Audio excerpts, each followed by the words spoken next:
We need to unify. I'm calling for unity. I know my husband, the president, had a great call yesterday with the governor and the mayor, and they're working together to make it peaceful and without riots. I'm against the violence, so please, if you protest in peace. And we need to unify in these times.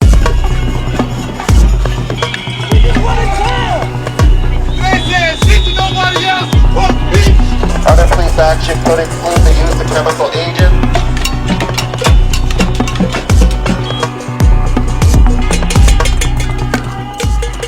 A high-profile immigration crackdown is abruptly losing its frontman and its footing. Gregory Bovino, the Border Patrol commander who emerged as the hardline face of Trump's interior enforcement push, is stepping away from Minneapolis as scrutiny over tactics, accountability, and command intensifies. Behind closed doors, the machinery is already shifting. Agents quietly withdrawn, titles erased, chains of authority ripped up and rerouted straight to the White House. What unfolded in Minneapolis was not just an operation gone wrong. It has forced a reset at the highest levels, and it may yet become a reckoning. Gregory Bovino is expected to leave Minneapolis this week, according to White House and administration officials. Once introduced as the commander overseeing Border Patrol operations in the city, Bovino is now losing that title. He is being reassigned back to El Centro, California, returning to his previous role as a Border Patrol sector chief along the southern border.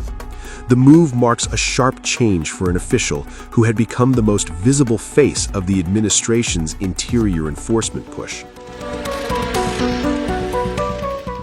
Bovino rose to prominence during Operation Metro Surge, a Department of Homeland Security initiative that flooded Minneapolis with Border Patrol agents to carry out immigration arrests. The operation was billed as a forceful response to illegal immigration, but it quickly drew scrutiny from local leaders and civil rights groups. Bovino's public briefings, media appearances, and blunt rhetoric placed him squarely at the center of a highly controversial mission. The operation took a deadly turn Saturday when Border Patrol agents fatally shot Alex Preddy, an ICU nurse. Bovino publicly claimed Preddy had been planning to massacre law enforcement, an assertion authorities have not substantiated. The killing ignited political backlash and raised urgent questions about intelligence, rules of engagement, and command oversight. Almost immediately, pressure mounted on DHS and the White House to explain how the operation was being run. Soon after the shooting, President Donald Trump announced a major change. Border Czar Tom Homan would take over the mission, reporting directly to the White House. Sources say Bovino will no longer oversee interior enforcement operations. At the same time, U.S. Customs and Border Protection is expected to reduce the number of agents deployed in Minneapolis, signaling a tactical pullback after days of controversy. The Department of Homeland Security insists Bovino has not been relieved of his duties. A DHS spokesperson called him a key part of the president's team. But behind the scenes, the restructuring is unmistakable. Titles have changed, chains of command have been rerouted, and an operation once projected as a show of force is now being quietly scaled down, under the shadow of a fatal encounter and intensifying public scrutiny. Well, look, this has obviously been a very fluid and fast-moving situation throughout the weekend. As for President Trump, whom I speak for, he has said that he wants to let the investigation continue and let the facts lead in this case. FBI Director Kash Patel said in a Sunday interview, quote, "You cannot bring a firearm loaded with multiple magazines to any sort of protest." Does the president believe the Second Amendment rights remain in effect even when protesting? The president supports the Second Amendment rights of law-abiding American citizens. Absolutely.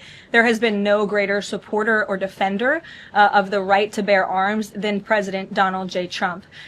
So while Americans have a constitutional right to bear arms, Americans do not have a constitutional right to impede lawful immigration enforcement operations.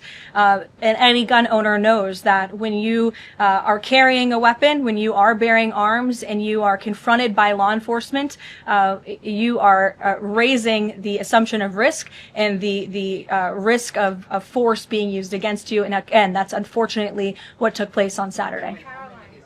Will his mission continue to be focusing on illegal immigrants with a criminal history, or will it be on illegal immigration generally? Mr. Holman will continue to enforce our nation's immigration laws, especially deporting the worst of the worst criminals in Minnesota who have committed violent offenses. And I would just remind all of you that this important work is continuing to be carried out. In just the last few days, I'm happy to provide this packet to anyone in the room.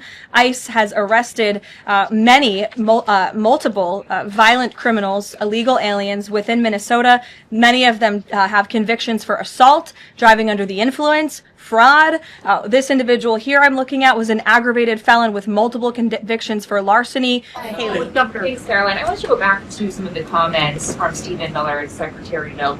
You've made clear the president wants to see the investigation play out when answering some of the questions on the specific details. Is he concerned that some of those definitive statements made by other officials risks public perception of the credibility of those investigations now?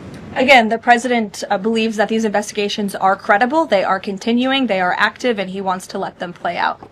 Alex. Caroline, thank you. Is the administration willing to separate DHS funding from other funding bills in order to avoid a broader shutdown?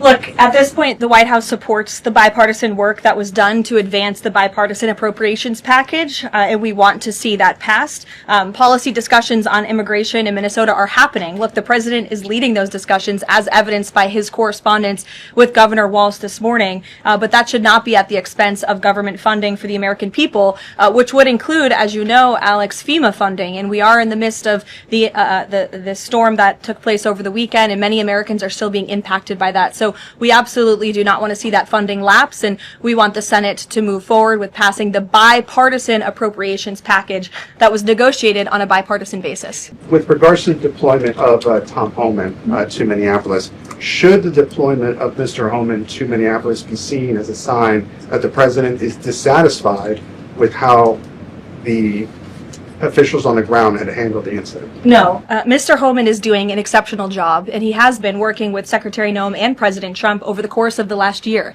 Secretary Noem still has the utmost confidence and trust of the President of the United States, and she's continuing to oversee the entire Department of Homeland Security and all of the immigration enforcement that's taking place across the whole entire country. Of course, Secretary Noem is also in charge of FEMA, and we are in the wake of a brutal winter storm where hundreds of thousands of Americans have been impacted by that. So Borders Czar Homan is in a unique position to drop everything and go to Minnesota to continue having these productive conversations with state and local officials. And I know that he's catching a plane in just a few hours to do just that at the request of the president. The role of Mr. Homan, is he being sent by the president to diffuse the situation that exists right now on the ground? Is he the point person essentially for the White House in terms of trying to tamp down the tensions that exist right now in Minnesota? Well, Mr. Homan is the point person for cooperating with state and local authorities and corresponding with them, again, to achieve this level of cooperation to subdue the chaos on the streets of Minneapolis. And I would just point out that Mr. Homan is someone who has been lauded for many, many decades for his experience working in law enforcement. In fact, this is a Washington Post headline from 9 years ago, 2016. Meet the man the White House has honored for deporting illegal immigrants. And I would remind everyone in this room that it was former President Barack Hussein Obama who awarded a medal to Mr. Homan. So he's obviously very qualified. He has the full trust and faith of the president. He will continue to have these meetings in the hopes that ICE and local law enforcement can cooperate and work together to have successful immigration enforcement, as we've seen in almost every other state across the country. Caroline, a couple quick questions. First, does the president remain fully confident in Kristi Noem's ability to lead the DHS? Yeah. To your first question, the answer is yes. He still has confidence and trust in Secretary Noem. With respect to the call with Governor Walz this morning, the president described it as respectful. He said, we seem to be on a similar wavelength, but you had strong criticism for the governor and the Minneapolis mayor, Jacob Frey, just now. So could you explain the difference in tone between what the president had said in his True Social post and I think some of the criticisms that you just levied from the podium? Fran, I think the criticisms that I laid out, I'm painting the picture for all of you in this room, are what led to the moment that we are in today, where Governor Walz and President Trump are having a conversation, a constructive and productive conversation to end the chaos and the lawlessness that has taken place in Governor Walz's state. Elena. I had a question. With Homan now going to Minnesota, is Gregory Bovino also going to remain in Minnesota overseeing these ICE operations? Mr. Bovino is a wonderful man, and he's a great professional. He is going to very much continue to lead Customs and Border Patrol throughout and across the country. Mr. Homan will be the main point of contact on the ground in Minneapolis. Does the president believe that the killing, though, was a mistake? Has he expressed that at all? Again, the president has said, we have to review it, and this investigation needs to continue, and he's letting the facts on the investigation lead itself.